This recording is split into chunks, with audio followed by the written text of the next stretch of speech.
নিয়ে জল মিশিয়ে খাইয়ে দেবো। এটা জেলে রাখো। ওর খাওয়ানি অসুবিধা নেই, ওকে তো এমনি এতে খাওয়ানো যেতে পারে।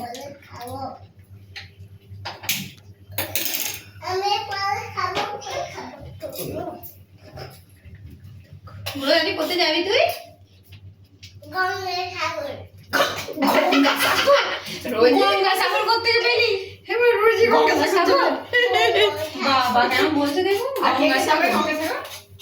কে যাবে গঙ্গা সাগর? কোথা আছে?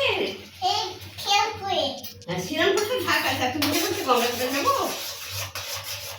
এখন আর গঙ্গা সাগর গেলাম না, আর এখনই যাবো না। এবার শ্রীরামপুর বাড়ি।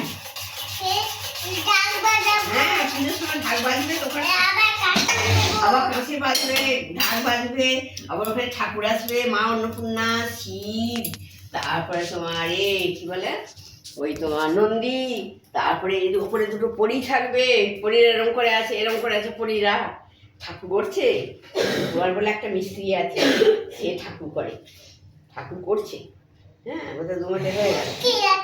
মিস্ত্রি আছে, ডিল করবে না, মাটি দিয়ে ঠাকুর তৈরি করবে, মাটি দেবে। হ্যাঁ মাটিটা দেবে, মাটিটা মাখবে, মাটিটা রেখে গায়েতে এরকম করে দেবে, দিয়ে আবার রং করবে, তারপরে খড়ি মাখাবে, এরকম করে চোখ আঁকবে, তারপরে চুল পরাবে, মাথায় মুকুট পরাবে, হার দেবে, এসব শিবের ত্রিশূল দেবে। এর আগের বারে যখন পুরো নিয়েছিল তখন 1 বছর ছিল। 1 বছর 1 মাস ছিল। 1 বছর 1.5 বছর। কানে দুল পরবে, গলায় হার পরবে, কানটা ছিঁড়ে গেছে, কেটে গেছে, এমনি ঝুলে আগেবারে পুরো সেই কেমন সেই দিয়ে করে হাঁটতো মনে আছে, ঝুলে গেছে।